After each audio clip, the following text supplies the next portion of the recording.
Hello and happy Champagne Friday. Today, let's talk about glassware.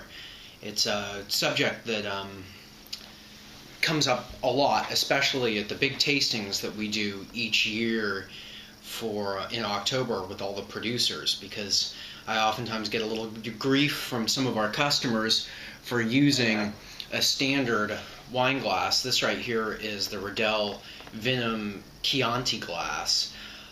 This is actually the same glass that I use all the time tasting professionally at work.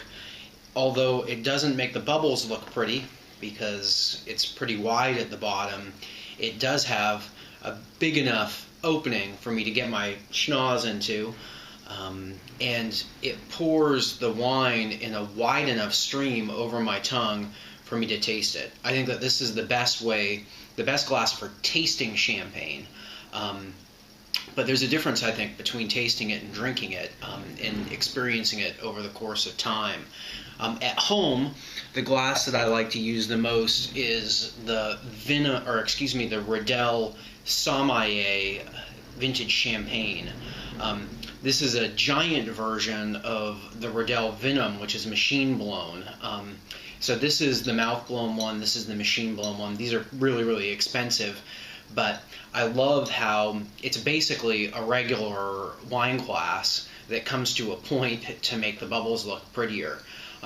It's wide enough, again, to let the wine pour over my tongue in a wide enough stream so I can taste it fully.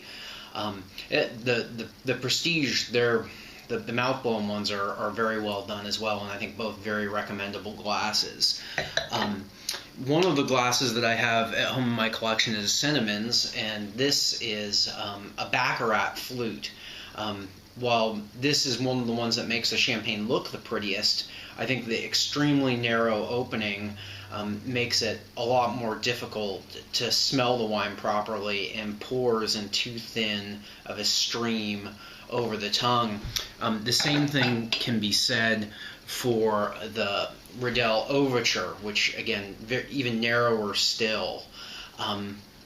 One of the things that the sommeliers in France like a lot, and this one was actually designed by the sommelier who is the head of the wine program at Le Crayère, one of the best hotels and restaurants in the region. He designed this for Ruinart. And this bulb shape that also comes to a point is very favored in the region. You see lots of different versions of the same sort of deal there, and it's a very effective glass. Really does a good job of concentrating aromas. Some of the ones that I think are really terrible are some of the original styles, like this, which is a gilded Marie Antoinette coupe, famously molded after Marie Antoinette's breast. But it's basically a saucer, and while it pours the wine in a nice wide stream over your tongue, the aromas just completely get diffused in something like this.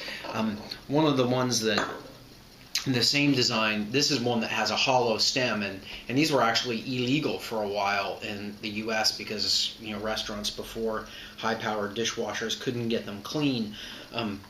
Makes the champagne look beautiful having this bottom part with all the bubbles coming out of it. But once again, there's nowhere to concentrate the aroma. In conclusion, I would say that the worst kind of champagne glass is the kind that doesn't get used. And I'm not just saying that because I want you to drink more champagne.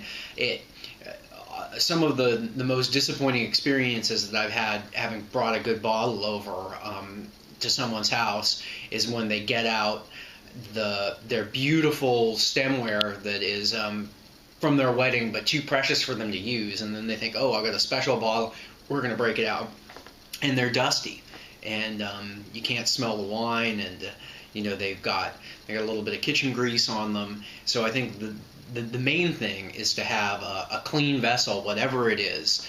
We did a study once with a consulting group who was working on some containers, and Cinnamon and I put on a tasting for them. We discovered that champagne